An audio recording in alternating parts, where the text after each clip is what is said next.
everybody, Phil here at Woods Tree Farm, and today I'm going to finish up this soil prep for our spring planting. In a previous video I started this job. You can see behind me I've got the rows lined up here and I've got some subsoiler work done, but just over to my left there's still some tall grass that I never cut down this year. So I need to go ahead and bush hog all that, and then I can hop on the old blue tractor and do some more of the subsoiling work. So follow along today. Let's go have a little bit of fun. Here we go.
Alright, that section of field behind me is now all cut.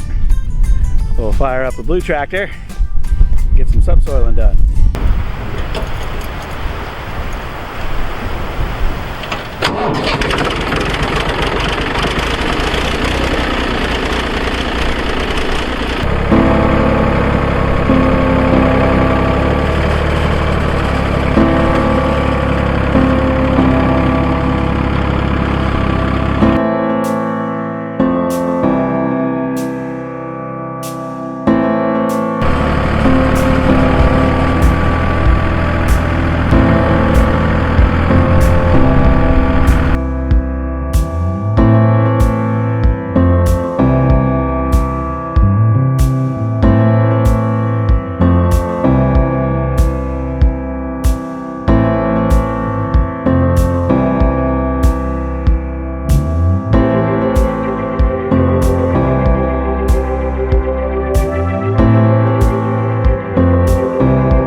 about does it. I actually have a few more rows than I should need based on how many trees we ordered, but we might end up ordering some more, and I'll just have a little extra space to plant those trees should we do that.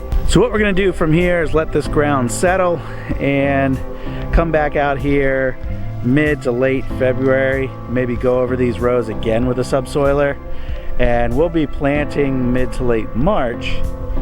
So that'll give the ground some more time to settle after we rip it again, and then we'll come back through here with the tiller just before we plant, just like we did in previous years. So hopefully this breaks up that clay. Actually, let me show you this one chunk of clay that I had over here. There was more than one spot where the tractor was getting hung up, and you got big old chunks like this, huge piece of clay that it just picked right up, and this stuff is thick. So that's exactly the kind of stuff that we want to break up. There's another one over here that's almost like modeling clay. As soon as I saw it come up from the subsoiler, I thought, man, that's some interesting clay right there. So here's an example. Look at this piece.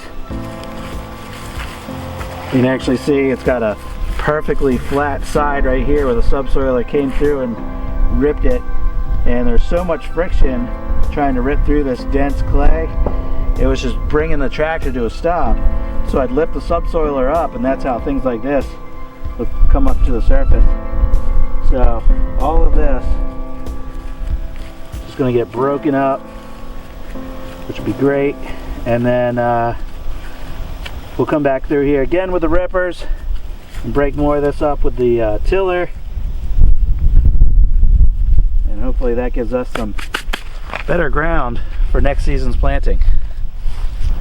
So if you guys got any questions about the Christmas tree farm and what we're doing out here, of course leave those in the comments. If you enjoyed this video, give it a like as well. And if you haven't already, you like these kind of videos, make sure you subscribe, hit that red subscribe button, and hit the bell icon right next to it so you can get notified of future videos. So that's all for today. Thanks for watching. Appreciate you following along. I'll see you on the next video. Bye-bye.